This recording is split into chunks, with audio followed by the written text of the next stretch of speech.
нашите предавања, како што спомнав, почитувани пријатели. Пред нас е нова тема, нов предизвик, Божјото лице на Исус Христос. Всушност, ќе ја посетиме гората на преобразение или преображение.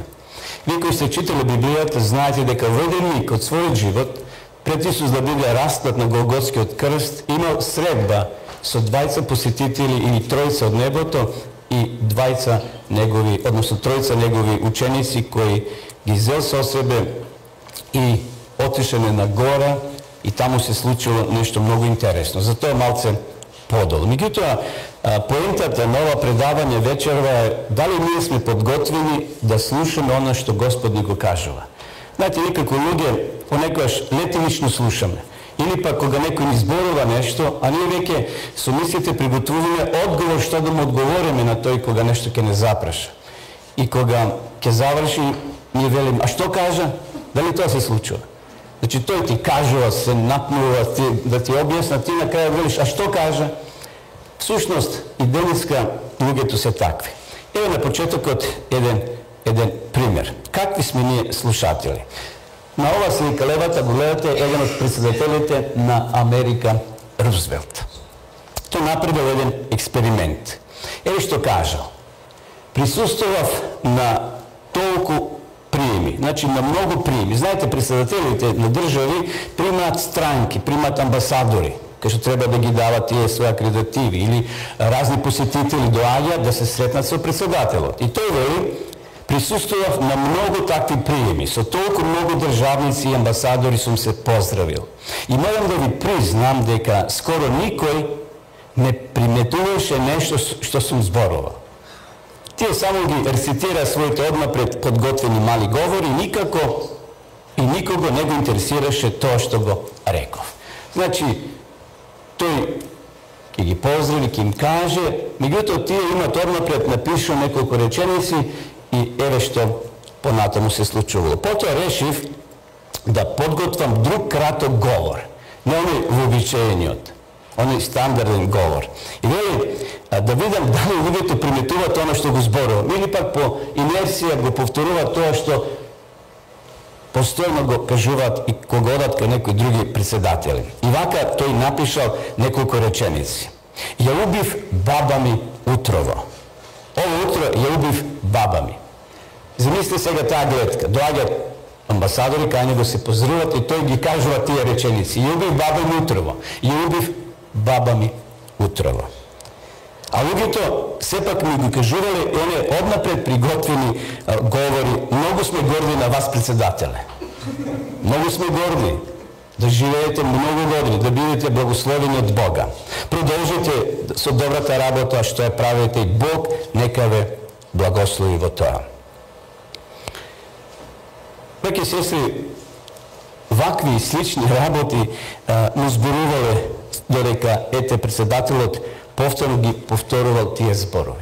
Меѓутоа, кога наишол еден друг амбасадор од Боливија, истото председателот му ги кажувал овие зборови. Утрово ја убив баба ми. Тој го повторил 3 пати. И сега овој амбасадор, од десетици кои доаѓале и постојано истите реченици ги повторувале, Бог да благослови председатели така натаму, едино тој приметил дека нешто не е во ред. И еве што кажал, може би таа го заслужува тоа, господине председател.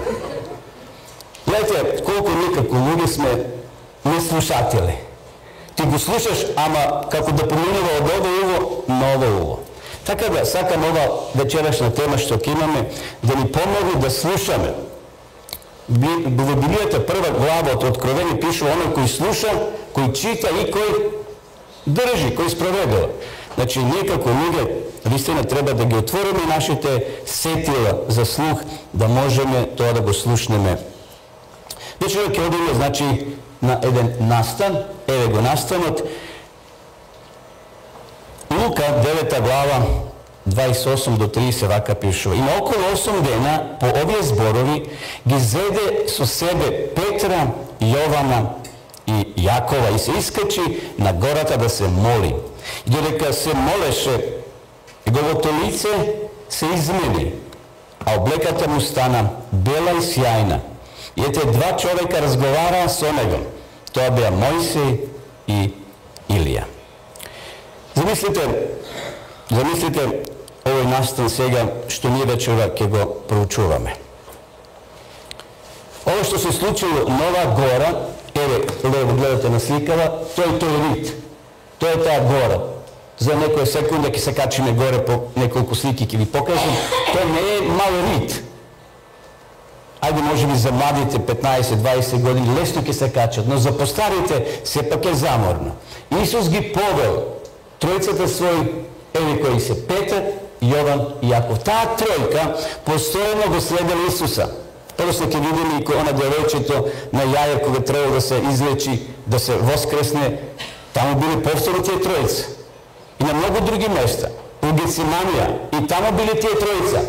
Но на жалост овде ќе се случи нешто што тие ќе го паметат цел живот. Тие ќе заспат таму. Едноставно да бидат будни, да може тоа да го запечатат во мислите своји, а потоа да го преточат во хартија, односно да го запишат. Ние ќе видиме дека само еден од нив, Петар, кој ќе се најде подоцна во Зангана, ќе се најде во затвор, и тој таму ќе ги евоцира тие спомени и ќе ги запише како порака што ние подоцна ќе ги читаме заедно. Значи, одиме горе да видиме што е тоа што се случувало на самата планина. Зошто горите се важни во животот на луѓето? Или важноста на горите во Светото писмо. Горите имаат големо значење во Библијата. Во старо време луѓето верувале дека Бог прво ги создал горите, брвата, карпести и ридови, како тие да се основата на земјата, како што човекот има свој ребет, знаете, тој ребетен систем што го имаме, и скелет, тоа се држи нашето тело. Така старите верувале дека горите се многу важни. Чувство дека сме поблизу до небото. Еве, кога бевме помлади, одевме горе на Беласца, на најголемиот врв и на други врвови. Навистина кога се качите таму, како да сте малку поблизу до Бог, имате тако некое чувство. Горите секогаш биле символ на вечноста, постоењето и стабилноста, бидејќи се создадени пред другите созданија, рекол, тоа го запишал Даглас во ова библиски речник. Бидејќи почетокот и од старите времења ги сметале за символ на создателското величество и сила. Значи, у старо време веќе луѓето верувале, размислувале дека горите имаат нешто многу важно. Ние ќе отидеме на тоа брдо кој се вика Морие. Или на еврејски, еве, го имаме овде и тој текст Хар. Значи, гора или рид. Тоа е на еврејски Хар. Кога еврејот ќе каже Хар, тоа значи рид, гора или планина. Гора Морие. На што ве подсетува? Вие кои сте го читале Стариот Завет. Ние вчера учевме за Аврам. Аврам кој го прине својот син. Меѓутоа, Библијата зборува како за Божи пријател. Аврам бил Божи пријател. И од пријателот Бог бара детето да го жртвува. Интересно. Иако Аврам го положил тој испит. Меѓутоа, еве овде гледате, тоа е на телевизија, сигурно сте видели ова слика. Тука трите светски религии имат свој мело, свој место, свој ќоше. Ова е брдото Морие се верува. Тука и денеска ние знаеме дека негде во близина на Ерусалим и Голгота, кај што Исус беше распнат. Тоа е друго брдо. Меѓутоа, овде гледаме дека Бог побарал од Аврама да го принесе својот син на жртва. Значи, тоа е брдото Морие. Аврам навистина го положил својот испит. Кога дошол на самото брдо, Исак 18-20 години имал, во својата младост му вели: татко, каде е жртвата? Име оган, име дрва, ганки што носеле, тука били тројцата слуги, а нема жртва, нема јагне. И на крајот Аврам му вели: сине, ти си таа жртва. И Аврам затоа е наречен почитувани татко на верата. Човек кој навистина бил подготвен да го жртвува својот син и ја крене раката со ножот да го изврши тој завет, меѓутоа Бог рекол: Авраме, доста е, доволно е. И таму во грмушките пронешло јагне кој било принесено на жртва. Синајската гора, уште една гора. Ќе споменеме неколку гори само да направиме една скица за да видиме колку се важни настаните на горите кои се случиле, а тие се запишени во Светото писмо. Вие кои сте читали Библијата од почетокот, веднаш ќе дојдете до оваа гора Синајска. На што ќе ве потсети? На 10 заповеди. Таму Бог тие заповеди што луѓето ги имале во мислите, не во срцата, што се пренесувало генерацијски, сега Бог ќе ги преточе во зборови и ќе ги напише. Секако тие не биле напишени на хартија, не биле напишени на папирус или на глинени плочки, туку на што? На камен, што значи тоа е чврсто, тоа е вечно. И затоа Бог на ова гора ги напишал 10 заповеди на камени плочи. Мојсей поминал 40 дена. И неговата внатрешност, односно надворешност се променила. Кога се вратил доле во логорот, што приметили израелците? Светлина од неговото лице и море го стават покривала. Денеска ни ги ставили можеби темни наочари. Знаете, ставаме за од сонце. И кога гледаме замрачување на месечината, знаете, сме гледале преку замаглено стакло. Меѓутоа, тој било во Божје присуство. Тука го покажал своето вистинско лице. Кога се вратил долу и кога се приближил, Бог што му вели: Мојсей, не оди долу. Зошто, Господе? Твојот народ се расипа. Почнале обекти да вадат, злато што имале, зашто излегле со такви подароци од Египет, и Бог вели: решив да ги, што? Уништам. Веќе нема потреба да живеат тие. Меѓутоа, овде гледаме големината на срцето на Мојсија. Тој вели: Боже, ако тоа го направиш, избриши го и моето име од книгата на спасените. Мојсија бил сигурен дека навистина ќе биде спасен и сака да го жртвува својот живот за своите сограѓани. Колку денеска човекот е подготвен да се жртвува за друг човек? Мојсија бил подготвен. Тој е Божи човек, бил 40 дена во присуство на Бога. Тој не го видел Бога директно, но видел можеби раката како ги пишува заповедите, тоа бил Христос. Една писателка вели дека заповедите ги напишал самиот Христос. Самиот Христос ги врежал. Ние во Кавадар си имаме 10 заповеди на мермени плочи, изгравирани 10 заповеди. Тоа го прави човек. Има машина посебна која ги гравира. Знаете како на крстовите што се гравират на мермер. Меѓутоа, Исусовиот прст ги изгравирал тие 10 свети реченици во 10 Божи заповеди. Гората Кармел, на што ја подсетува? На Илија. Ги спомнувам овие лица, зашто ќе ги најдеме после со Исуса горе на гората на Преображение. Го спомнавме Мојсей, кој не ја видел светата земја, условно кажано, она земја што била ветена, кај што тече мед и млеко. И знаеме што се случува во еден грев што Мојсей направил, Бог му рекол: не можеш да лезиш таму. А тој е желно. Зависите, Мојсей 120 години живе. 40 во Египет, 40 низ пустињата и 40 ќе биде повторно водач на Божиот народ низ пустињата од Египет до ветената земја. Меѓутоа, Бог приготвил нешто подобро за него. Тој веќе бил стар, не може да раководи посебно 2 милиона евреи кои ќе дојдат во ветената земја и таму ќе се карат меѓу себе како рогови ќе бидат во вреќа. Зашто Бог им ја подели земјата на 12 делови. Знаете, човечкото око никогаш не е заситно. И затоа Бог вели: Мојсей, ќе те повлечем во смрт. Ќе те повлечем во смрт. Но твоето тело нема да доживее распаѓање.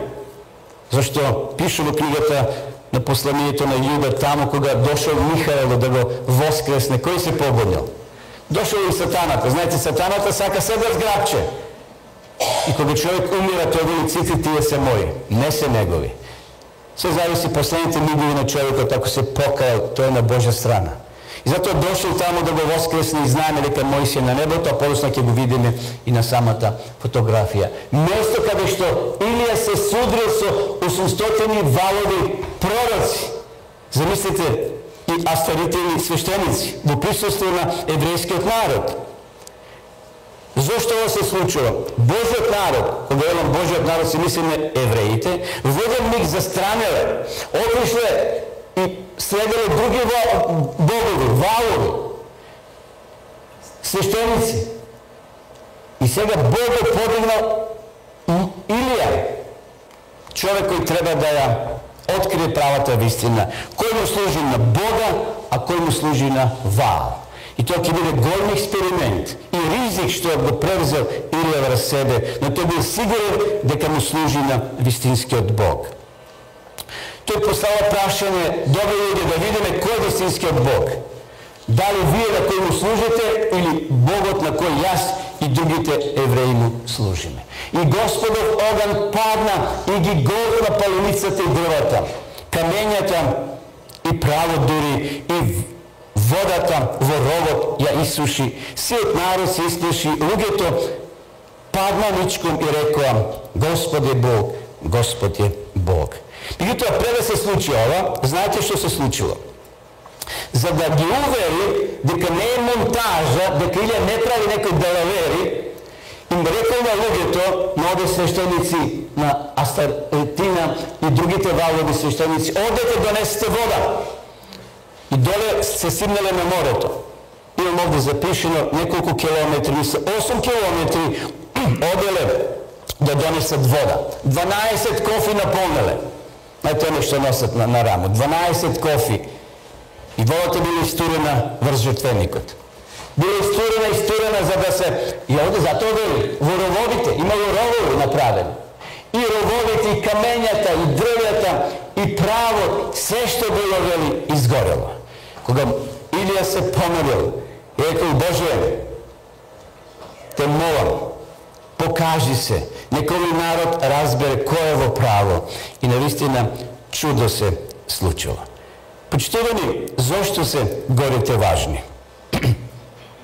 Зошто се важни горите во животот на луѓето? Еве го, уште еден текст ке читаме, односно ќе поставаме уште некое прашање. Тоа е место каде што луѓето можат светот да го посматрат од друга перспектива. Затоа се горите толку важни. Значи, кога се искача луѓето, овој се качал некој рид, како со вослик. Знаете, они кои одат на планина, оној докторот, сега го гледав на телевизија, поплана на вестите, Кенев. Тој оди по цел свет. Сега бил во Непал, таму и да не работи некое време. Меѓутоа, тој човек инспирација за многу млади луѓе. Тој оди по многу светски врвови. И тој вели, кога човекот ќе се качи горе, може и по цели на својот живот, зашто Мурат, еден од бител планинар, уште во времето кога таму работевме, во нашата улица близу црквата живееше тој Загена, на Монте Верес. Се качил и само ветер го однел и не се знае, не е пронајден. Меѓутоа, има такви настани. Меѓутоа, оне што ода таму, вели, такво тоа чувство, што не може човек да го опише. Значи, нешто прекрасно. Место каде што се чувствуваме поблиску до надприродното, поблизу до Бога. Место на големи средби и судбеносни настани. Во време на војни представувале заштита. Знаете, луѓето за време на војна, па и жителите од Колешно, кога читате легендата како настанало, горе се криеле во лешите.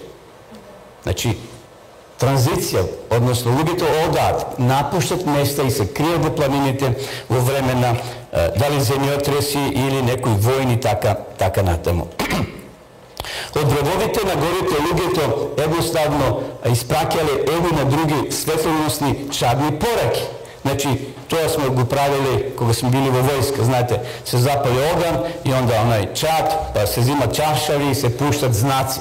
Значи, едноставно гледате колку се важни горите, ридовите. Сите ние во нашиот живот имаме своји ридови, зборува се го духовен аспект. Тие ридови не се лесни да се освојат, понекогаш се тешки, понекогаш треба да донесеме вистински одлуки. Може би некој од нас има рид, има проблем со цигарата.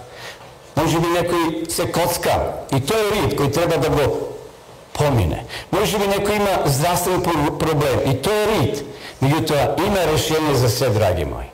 Како што ќе видиме ние вечерва, ако го слушаме Божјиот глас, Бог ќе ни даде решение за секој наш проблем. Одиме сега во Австрија. Орлово гнездо. Ја не знаев за ова, кога подготвив ова тема, најдов еве и на овој пример. Ако ја посетите Австрија и таму ќе го најдете овој врв. Интересно, еве што пронајдов. Хитлер за време на својот живот наредил на овој рид да му се направи канцеларија или резиденција или куќа кај што ќе доаѓа и ќе се восхитува колку тој голем, колку тој силен, колку тој јак. Еве што пишува. Погледнете уште една фотографија. Пазите, патот е вака се качува. Тоа се доле низина. Огромни стени, огромни карпи. Еве што пише, не знам дали ќе може да прочитате, но јас ќе ви помогнам.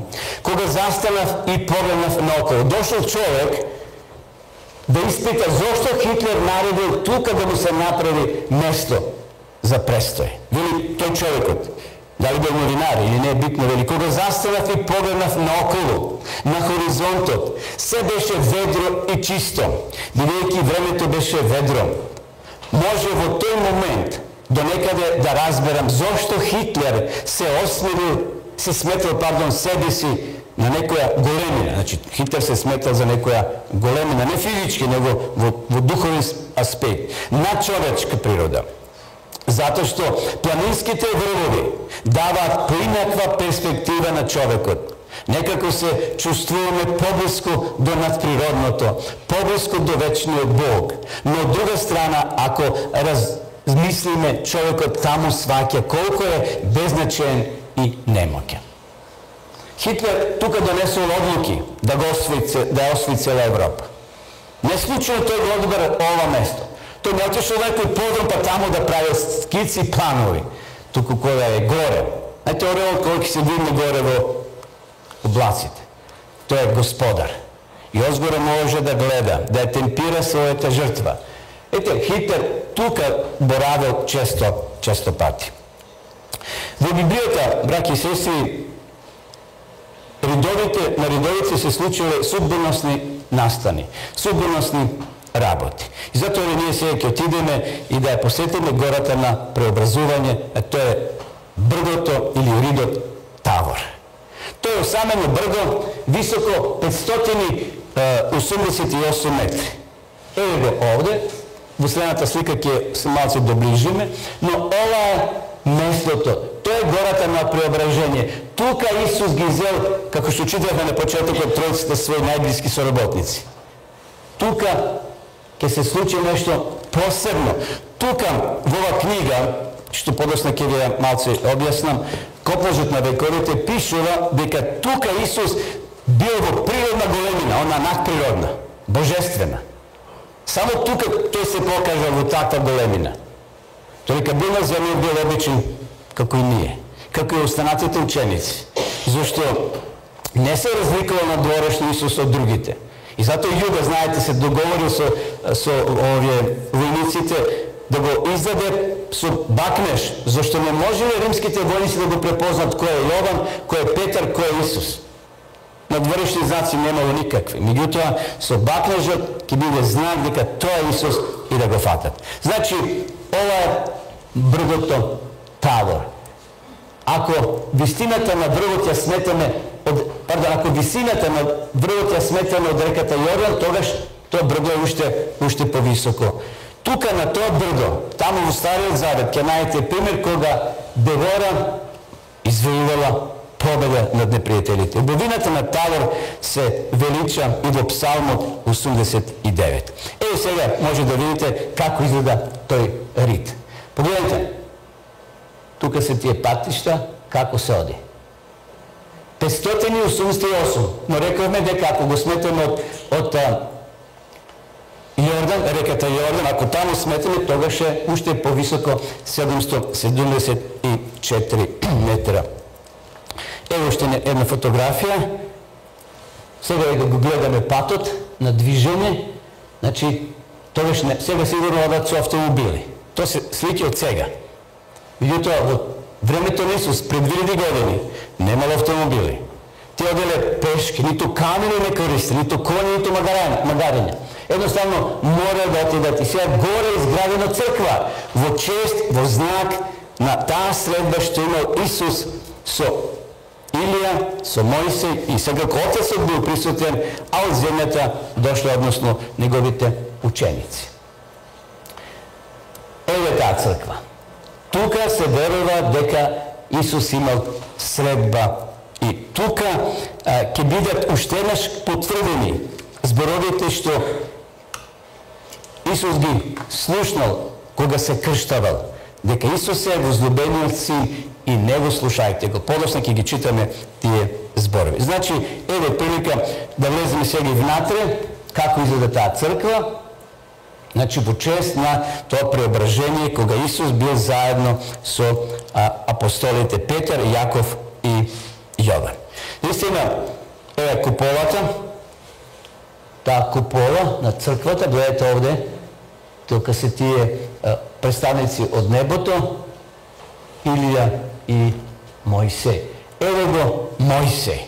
Малце уметникот тој не го наближил. Никој тоа не го сликал во тоа време, меѓутоа уметниците врз основа на библиските извештаи ги нацртале тие слики за да може визуелно, знаете, кога човек гледа 80% повеќе памти и разбира. Гледате, ова е символ кога Мојсей ги добива 10 Божји заповеди, овде Илија, ја гледате жртвата. Тоа е насликано на куполата во таа црква. Ако имате прилика да отидете во Израел, може тоа да го и видите. Тука се и од земјата, рековме, тројцата Исусови ученици. Петар, Јаков и Јован. Тие се рибари. И сега, Бог, односно Исус не прави разлика, меѓутоа сепак тие биле поподготвени да го следат Исуса во тој најтесен круг. Исус ги сакал сите 12 апостоли. И затоа ове што читам, Исус со себе, значи ги повел тројцата ученици Петар, Јаков и Јован. Тие биле блиски Исусови ученици. Понатаму, што уште може да кажеме? Тие имале предност да го следат Исуса, да го посматраат прославениот учител. Но, на жалост, и тие тука сгрешиле. Ке видиме дека тие сепак заспале. Го гледали Исуса и во Гецеманската градина. Знаете, кога Исус им рекол, останете вие тука, јас ќе отидам неколку чекори, Исус се молил цела ног. И на жалост Петар, Јаков и Јован и тука заспале. И тука во тие судбеносни моменти кога на Исуса му била потребна подршка, затоа што го чекало Голгота. И уште нешто, Христовите спанковци се тие троица ученици. Заспале во тие најсудбеносни моменти кога на Исуса му била потребна подршка. Или пак горе на планината Тавор, кога требало да го видат Исуса во на вистинска големина. Иако тие ќе приметат, ќе читаме текстови дека нешто се случувало горе, но сепак ги пропуштили тие најважни моменти или секунди од животот на Исуса Христа. И сега, прашање, со која цел Исус се качил горе на гората? Сега збориме за Исуса. Прво, да се моли на Бога. Па тој се моли и долу. Тој често пати станувал наутро и се повлекувал таму во природа и се молил. Во ред. Да се моли на Бога. Но да се сретне и со Отецот. И тие двајца сведоци, кои ќе дојдат од небото, Мојсей и Илија, да го охрабрат Исуса да издржи до крај. Зашто не му било лесно. Знаете, Исус морал да отиде на крст како човек, не како Бог. Тој не користи својата божествена сила да си ги олесне болките. Не. Дури не сакал ракија да му дадат или оцет кој опива. Знаете, човек ќе се напие ракија и не осеќа ништо. Не, Исус одбил. И затоа Исус отишол горе за да се потврди неговата мисија, дека 3,5 години полека заминуваат. Сега треба да се оствари комплетно планот на спасението. Исус е тука. Гледате, таму во Гецеманија душевни болки, капки крв од челото да му течат. Не е едноставно која луѓе си спотивне па ни течат капки на зној. Меѓутоа, капки на крв, медицината тоа може да го објасни, какви промени внатре се случува во телото да излегуваат капки на крв. Значи, Исус повеќе пати читаме дека на тој начин барал присуство на таткото, се повлекувал во молитва на некоја планина во пустиња или на осамено место. Тука тој се молел. Иако Исус е Бог, но тој сега како човек бил зависен од Отецот, бил зависен во некои моменти. Иако, како што рековме, тој не сака да злоупотреби моќта што има како Бог во човечко тело. За време на непосреден контакт со Отецот, за време на молитвата доаѓа до преобразување. Имаме ли ние време за молитва, браќи и сестри христијани? Ние сме сите во село христијани, но може би така се нарекуваме, но дали одвоиме време за молитва? Не мора тоа да биде со часови. Една реченица, мисли, упати, тамо додека готвиш како жена, и додека копаме, додека одиме, додека се движиме, додека се возиме, имаме ли време за молитва? Молитвата постои на дефиниција или дишење на душата. Дали ние планираме да дишаме? Денес ќе дишам 5 пати. Не планираме, тоа оди спонтано. Диафрагмата си работи, ние си копаме, живееме, читаме и дишеме. И така треба да биде и молитвата дел од нашиот живот. Молитвата, друга дефиниција, е разговор со Бога, како со пријател. Кога си присен, близок со некој пријател, си отвараш душата и му кажуваш. Така да, гледате каква предност и можност имаме преку молитва да бидеме в заедница со Бога. Исусовата внатрешност била толку исполнета со близината на Отецот, што при таа средба неговото тело станувало просветлено. И уште една мисла, и кога се молеше, неговото лице се измени, а облеката му стана бела и сјајна. Гледате, ово се случило све горе на планината Тавор. Таа средба ќе придонесе да Исуса му се даде потик да издржи, зашто ќе има големи искушенија. После овој настан ќе се сигна долу и после некој време Исус ќе биде фатен, ќе биде сослушуван 3 дена, четврток, петок и во среда вечер. Значи тие 3 дена, да кажеме, се најтешките денови во животот на Исуса Христа. И затоа ова среда била многу важна. И тој ги повел овие тројца. Ево ги, уште еднаш ќе ги видиме на оваа фотографија. Ево ги. Значи, тука како спијат. Овие го гледаме Мојсей и Илија. А овие наши тројца представници, спанковци, спијат. Може би ќе ги оправдаме. Сетете се малку на сликата доле, кај се наоѓа ридот, не бил баш низок. Тоа не е шетање по паркот. Секако, може би, горе бил поредок воздухот, па малце придонило да заспијат. Но како е, може ли да издржат барем некоја минута? Како што Исус ќе ги укори таму во Гецеманија, барем можевте да издржите неколку минути со мене на молитва. Мете, тие тука разговараат, а Лука, кој бил многу педантен доктор и се запишувал, тој слушнал подосна и тоа го преточил во зборови. Затоа ние читаме вечерва од Евангелието според Лука. Така да тие извештаи не се толку широки, кратки се. Зашто Лука не можел да искамчи, да извлече од учениците. Тек подосна Петар ќе каже интересни работи, но ќе го видиме Петар подолу во затвор. Таму тој ќе ги евицира своите спомени, ќе се подсети и тоа ќе го запише во своите послања 1 и 2 Петрова. Учениците заспале. Поради, може би, напорното качување, може би, влијанието на воздухот, или горештината се измориле и тоа предизвикало замор кај самите ученици. За време на таа Исусова молитва веднаш заспале. А сонот ги совлада. Гледате Лука што вели. А сонот ги совлада Петра и неговите другари. А кога се разбудија, видеа неговата слава и 20 мажи кои стоја до него. Сепак нешто виделе. Може би, кога се семјувале озгоре долу, му рекли Исусе, дај кажи, не видовме целосно. Дај малце објаснени кој бија тие, што се случуваше.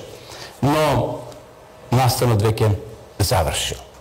И сега, еве сликава, Петар се наоѓа во затвор. Джовани Белими го насликал апостол Петар во затвор. Тој е уметник кој е насцртал ова слика. Како Петар е во затворот и размислува. И тој побарал од чуварите да му донесат хартија и мастило, на што се пишувало во негово време. И тој сакал да ги евоцира своите спомени, да ги запише на хартија, да ги претучи. И денеска ние тоа го читаме. И еве што запишал Петар. Ајде да прочитаме текстот. Зашто кога ги објавивме силата и доаѓањето на нашиот Господ Исус Христос, ние не следевме лукаво измислени бајки. Ке застанам овде.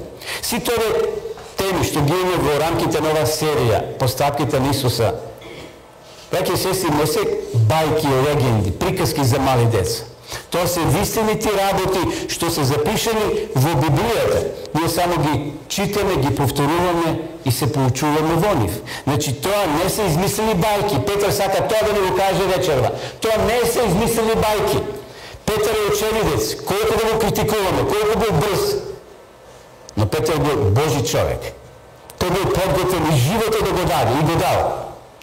И тој вели, тоа ние станавме очевидци.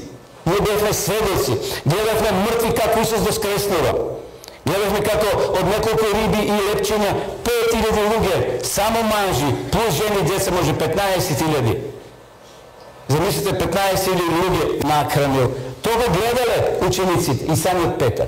Зашто тој прими од Бога, таткото, чест и слава. Сега му доаѓа паметот, филот му се враќа.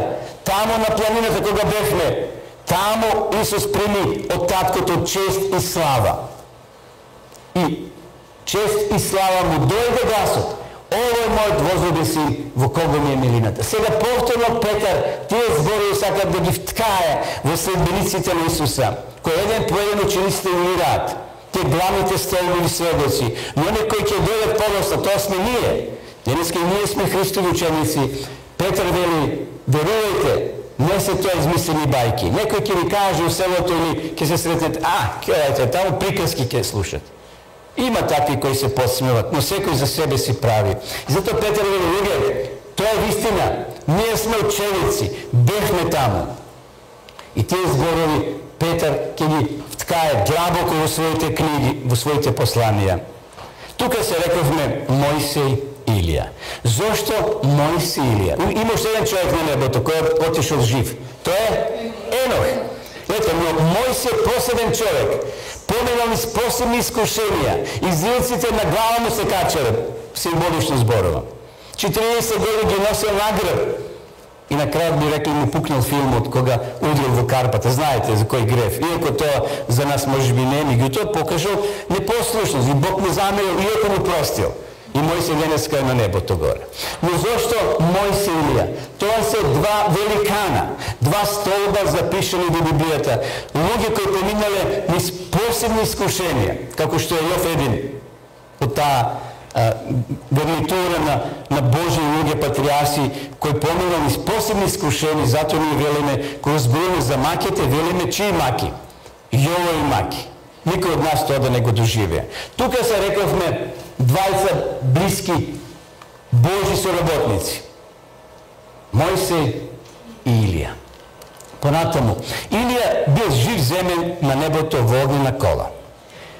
Мојсей, рековме, ќе умре, не знаеме колку време бил во гробот, тоа не било месеци и години, краток период, и Бог го воскреснува, и тој денеска горене на посебна планета. Илија. Кога се јавија во слава и говорија за неговата слава и двајцата мажи кои стојат со него.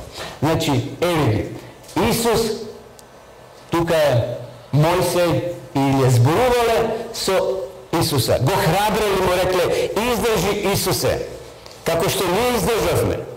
Како што Илија рековме пред малку кога таму бил пред тие валови пророци, 850 ги убил, замислите како храбар маж. Но тој работил во име на Бога. Зашто тие валови пророци ја препомнеле чашата на своите беззакони, не можеле повеќе да грешат и Бог рекол доста е. И затоа еден ден и овој свет ќе исчезне. Ние полека ја полнеме чашата на своите греови и беззаконија. И ако не се покајаме на време, ако не се сретиме кон Бога, Бог ќе рече доста е. Кој е свет, нека остане свет. Кој е добар, нека биде добар. Кој е лош, нека биде уште полош. Времето се ближи. Не сакам да спекулираме кога тоа ќе биде. Но знаците зборуват, а всушност ние старееме и животот може во секоја секунда да се прекине. И затоа е многу важно да размислуваме за својот крај. За својот крај. Дали си млад или стар. Гледате денеска, и млади и стари. Нема ред. Знаете, во почетокот до Библијата ние старите направи. Дедото, таткото, па стариот си и така си оделе поред. Но во еден миг тој ред се пореметил. Сега да не отвараме, да не губиме време, пишува синот умре пред таткото, тоа било чудо.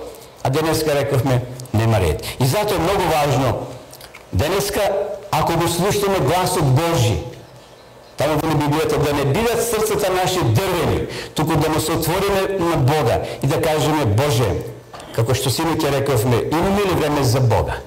Рековме: да, Господе, прости ни што може би вратите ни беа затворени на нашите срца, но од вечерва сакаме да бидеме Твои. И сега, конечниот исход. Се спомнува грчкиот збор есходус. Значи, зборувале за излегувањето Мојсе и Илија со Исуса. Тоа означувало излегување или крај, или смрт. Исусовата смрт на крстот е негов есходус. Негово излегување од Египет. Знаете, кога израелците излегле од Египет. Ние живееме во овој Вавилон, го нарекува откровението овој свет. Но може да кажеме духовен Египет, кај што треба наскоро да излеземе. Но не да отидеме сега во Африка или таму во Палестина. Не, ќе отидеме на небото. Така пишува. Бог ќе ги зеде, Исус ќе ги зеде спасените и ќе бидат 1000 години горе со Него. И после 1000 години повторно на ова обновена, очистена, обновена земја, народот Божи ќе се симне и ќе живе за вечност. Тоа е, видите, кратка библиска филозофија за спасените. Ништо не е тешко да се разбере.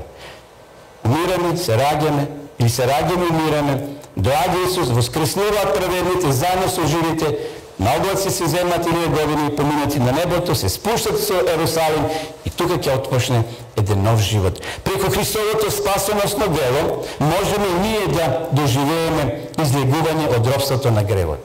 Секој од нас, рековме, има некој свој план, некој рит, некои проблеми. Ние сите сме фатени во замката на гревот. Ние сме робови. Но затоа доаѓа ослободителот, а тој е нашиот спасител Исус Христос. И на крај се случува будење. Ајде видиме што се случило со овие спанковци. Еве што е. И кога тие се разделуваа од Него, значи Исус се поздравува, да кажеме, со Мојси и со Илија и треба се врати. Одеднаш се будат. Петар му рече на Исуса: Учителе, добро е да сме тука. Ке направиме 3 шатори, еден за тебе, еден за Мојсей, еден за Илија. Ој, колку бил себичен Петар. А долу, уште колку другари имал во подножјето? 9.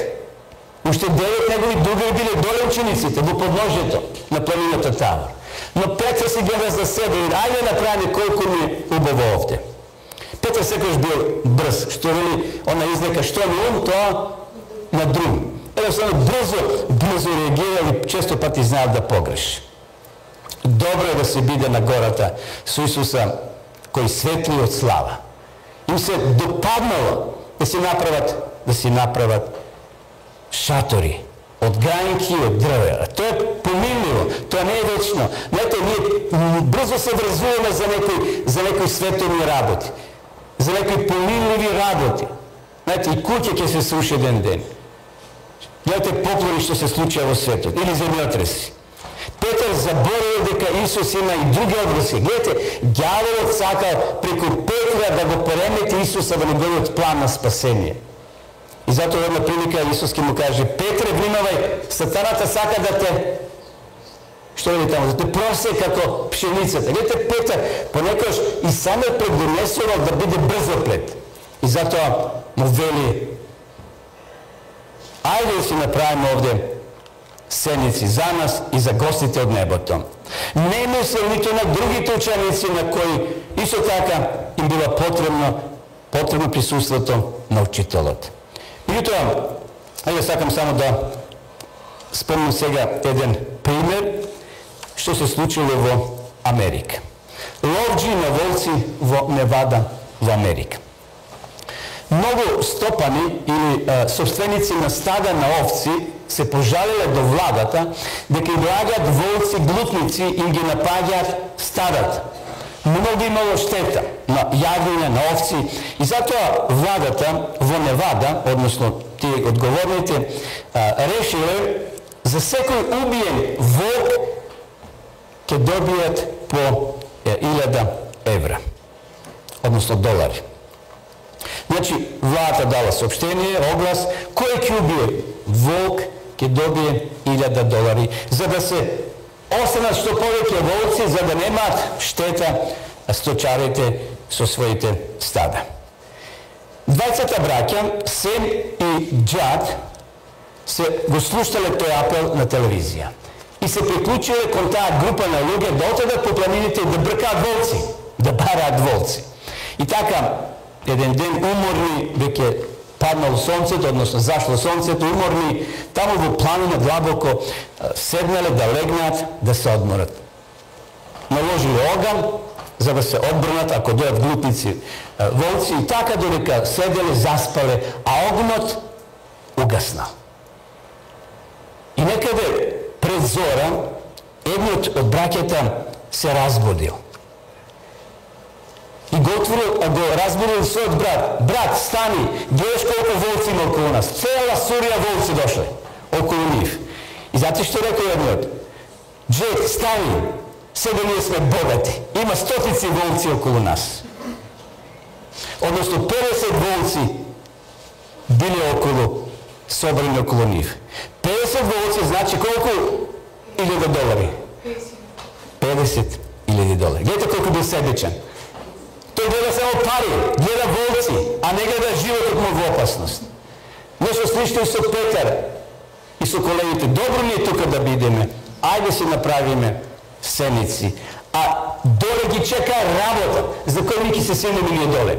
И ќе видиме нивите колеги, ќе доживеат една трагедија. Ќе доживеат еден неуспех. Но се уште сме горе. Додека биле горе, тие приметиле еден посебен облак. Божиот облак за Петар, Јаков и Јован. А знаете, во Израел, ретко време да се појави облак, тоа е чудо. Чудо. Ретко се случуваат облаци да се појават, кога е топло, кога е лето. И затоа евреите имале посебно верување, ако се појави облак, тоа е чудо Божие. Бог има нека интервенција. Ајде да учитаме текстот. И додека тој уште го зборуваше тоа, значи Петар додека уште зборуваше, овој мојот возлюбен син, слуша глас од небото, од облакот. Овој мојот возлюбен син, мојот избраник, слушајте го него. Бог знае, драги мои, дека учениците после Христовата смрт ќе се распреснат како овци кога ќе дојде волк во стадото, во трлото. И затоа на посебен начин сакал тоа да го вметне во нивните уши, да внимават, да не се растурат, да не се уплашат кога Исус нема да биде со нив. И затоа овој мојот возлюбен син. Овие зборови потсетуваат на крштевањето на Исуса.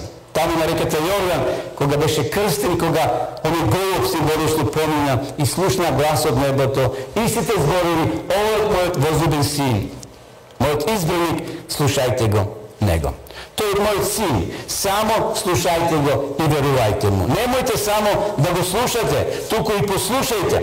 Знаете, ние како деца ќе слушаш, така е, ќе ти каже татко ти и мајка ти нешто, ама не послушуваш. Значи, ние сме слушнале, а не послушуваме. Тоа е тенденција денеска духовно кај нас. Многу луѓе во ова село или во градовите знаат, слушнале, но не се послушни. Не живе според она што го слушнале. А од облакот дојде глас.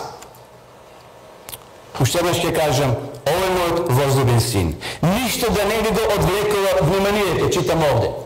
Гледајте Исуса, бидете во заедница со него. И денеска нам не е потребна таа заедница со Бога, преку молитва, да одиме напред. Ајде се вратиме сега повторно доле во долината. Ги гледаме тројцата со Исуса полека се симнуваат. Може би требало, не знам колку часови, пола час, 1 час или не битно колку. При крајот на таа служба ти треба да се симнат долу. Но дека Исус бил со учениците, тој честопати нагласувал важноста на нивната служба, да бидат доследни во своето проповедање. Значи, при крајот на својата служба во Галилеја Исус става нагласок на практичното учеништво. 3 години ги учел и со својот живот покажувал како треба да се однесуват кон секој позив. Дошло време за пракса. Знаете, одиме на теорија, но на крај треба и пракса да положиме. Учениците сега требало да имат пракса. Дошло време за пракса, ги собрал, ги обдарил со сила, ги испратил да служат. И често пати се враќале со какви зборови. Исусе, ви се покоруваат духовите. Ова го направивме. Позитивни информации имало, настани. Но имало и лоши. Кај што тие доживееле неуспех. Дали се функционирало, сега ќе видиме со еден пример.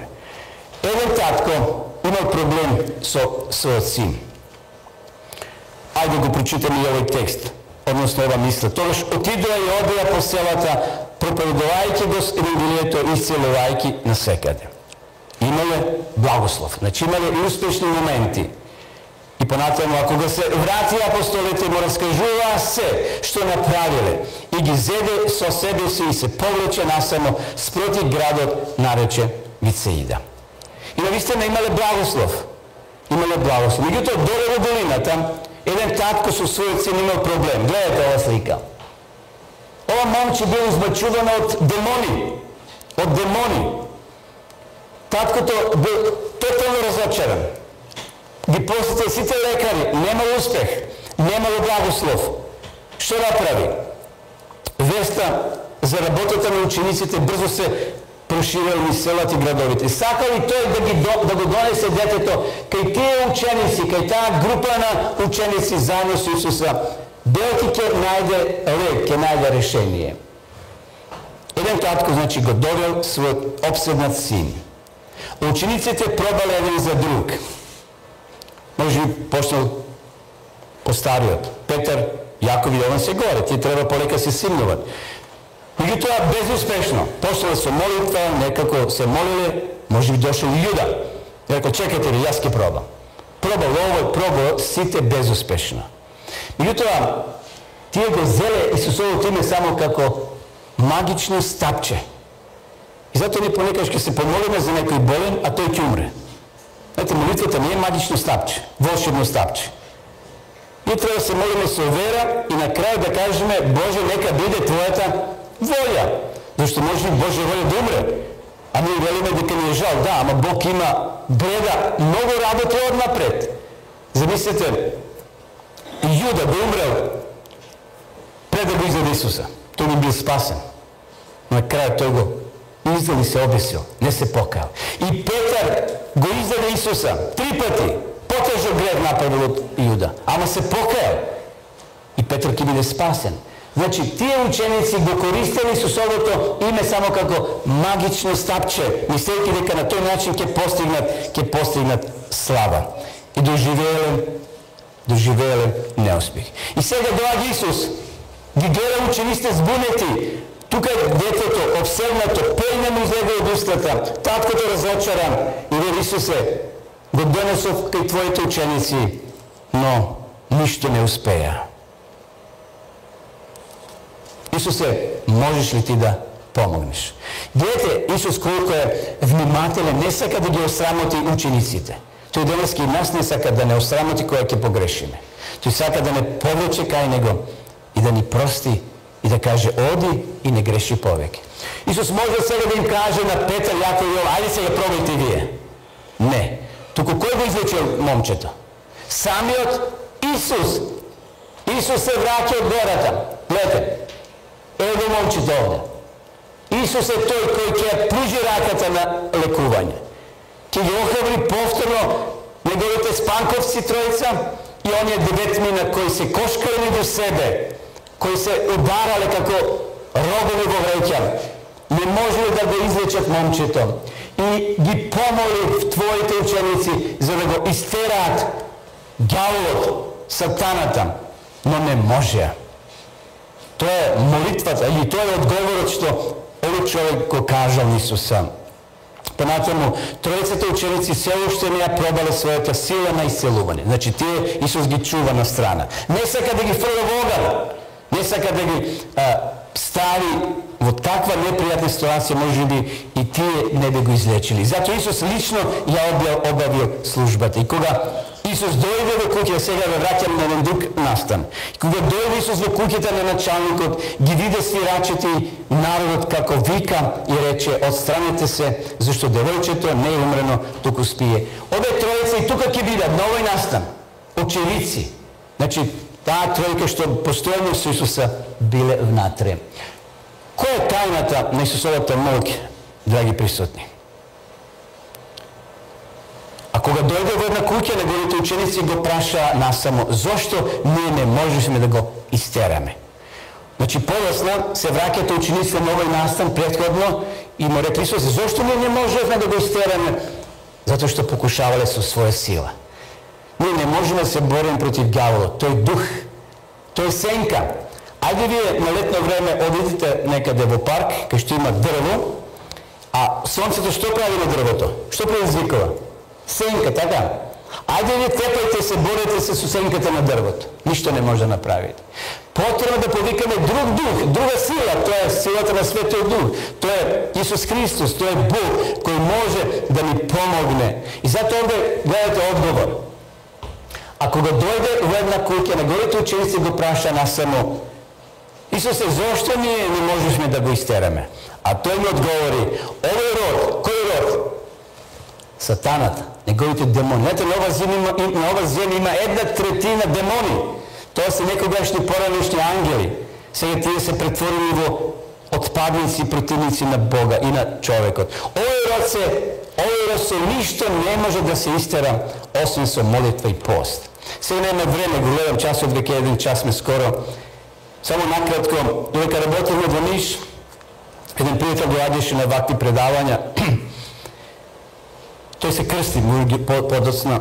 Меѓутоа, вели, тоа имам еден проблем дома. Малиот син, Давид си викаше, од 7-8 годинки, 5-6 годинки, вели, го мачи сатаната. Не може да спи име ноќе. А тој беше од муслиманска гледна точка, од муслиман беше. Вели, беше тој многу оджи. Дори у Куманово кај некој оджи го прати, Людниш. Кај други места, ноќе, вели, некој ни тропа под таванот, под зидот како со ноќе да гребе. Пердето, завесата се подмрднува. Детето одеднаш паѓа, пења излегува од устата. Ги прва сите тие, кај оджи одел да бара помош, знаете, човек кога е во проблем бара. И тоа што почна кај нас да доаѓа во црквата во Ниш, и ние се молевме, и ние го посетувавме, получававме тие теми за подготовка, кај што тој треба целосно да му се преведе на Бога. И навистина детето се ослободи. Ама молитва и пост црквата правеше. Молитви после неколку години го сретнав повторно во Ниш. Благодарен и радосен. Са не знам дали е жив, зашто поминало веќе 40 години од тогаш кога бевме во Ниш в првата година. Но сакам да нагласам, денеска се повеќе и повеќе има луѓе, жени и деца кои се измачувани од сатаната. Знаете, сатаната може да даде болест и да се тргне, а тој ќе го направи преку некој бајач, гледач. Не одете кај бајачи, не одете кај гледачи. Тоа не се Божи слуги, тоа се слуги на нечестивиот. И затоа Исус вели подобро да умрам без рака и без око, отколку со двете раци или со двете очи. Во смисол, проблемите може да се решат само со молитви, со пост во Исуса Христа. Што денес ни луди гората на преобразување? Одиме при крај. И нашиот живот денеска е полн со гори и долини. Тоа веќе неколку пати го спомнувам. Сите ние имаме своји падови и своји качувања. Горе на врвот на гората го чувствуваме Божјото присуство, не исполнува неговата слава и присуство. И ние мораме да се вратиме во долината. Таму сме горе, но еден ден мора да дојдеме долу. Тука е вистината. Тука се случува на ова планета со проблемите. Но не сме сами, драги мои. Како што Исус не ги оставил на цедел своите ученици, туку бил докрај со нив. Во вистинскиот живот секој од нас има од Бога дадена мисија. Учениците биле приготвувани 3,5 години да одат да сведочат. Имали радосни моменти, се враќале храбрени. Но ете, како што читавме, имали моменти кога не можели да го излечат ова момче. Затоа што погрешно користеле таа формула на молитвата. Значи, мораме со вера да бараме и да препуштиме се во рацете на Бога. Да зачекориме во облакот на неговата присутност. Бог е секаде со нас. Пишува во прва, односно во Матеј 28 глава, последните стихови. одете и крштевајте ги луѓето и така натаму, јас сум со вас до кога? До крајот на векот. На твојот век, на мојот век. До крајот на овој свет. Затоа, драги мои, фала на Бога што Исус е меѓу нас. Неговите стапалки се уште се свежи, а ние ги пратиме вечерва. Дојдовме до втората станица. Утре ќе продолжиме и да следиме и третата станица, кај што ќе зборуваме за една друга тема. Бог е со нас преку Исуса Христа. Исус ќе биде со нас на патот од гората до долината. Секако, ако ние тоа го сакаме. Исус не сака да употреби сила. Тој вели, тропам на вратата од твоето срце. Ако сакате, отворете ја вратата, ја ќе влезам кај вас и ќе вечерам со вас. Тој сака да биде со нас не само низ горниците, кога се качуваме на нашиот живот, туку и кога ќе дојдат потешкоти во нашиот секојдневен живот, кога ни се чини дека сите зли се против нас, кога ќе помислиме дека сите кренале раце од нас, може ли кога ќе добиеш диагноза од докторот дека не ти е баш розова еднината. Одедневно слушнав за една особа дека добила некоја тешка болест. Деновите се одброени за денови или месеци. Тоа не е лесно да се соочиш со тоа. Меѓутоа, ако сме христијани следбеници на Бога, на Исуса, ако знаеме дека сме овде гости, многу полесно тоа ќе го прифатиме. Многу полесно тоа ќе го пребродиме, затоа што сепак овде сме гости еден ден, без разлика што ќе се случи со мене и со тебе. Дали ќе завршиме сега или подосна, ние го следиме Исуса Христа. И тој нема да не заборави кој ќе дојде. Тој не знае по име. Пише во книгата на пророк Исаија. Бог го знае крајот кај што спиеме. Бог не врежал дали на рацете своји. Го знае твоето име и презиме, твојот број, твоите проблеми, твоите падови, твоите искушенија. И затоа, драги мои, да се препуштиме целосно на Бога. Исус сака да биде силен, да биде со нас, силен, прославен Бог во нашиот живот и во твојот и во мојот живот. И наистина ова слика нека не остане во сеќавање. Исус, тука е Мојсей, тука е Илија, го храбрили Исуса, зашто мора да помени своето брдо на Голгота. Мора да помени с Гецеманија, а таму не го чекало ружи и да го почастат. Таму го чекало трновенец, судење кај пилата, плукање и смејување и на крајот шајки, клинци од рацете на римските војници. Исус тоа го направил за тебе и за мене. Имаш ли место за Исуса? Да, Исусе, ние денеска вечерва кажуваме, нашите срца се отворени, влези длабоко во нас и живи со нас. Нека му е слава на големиот Бог. Амин.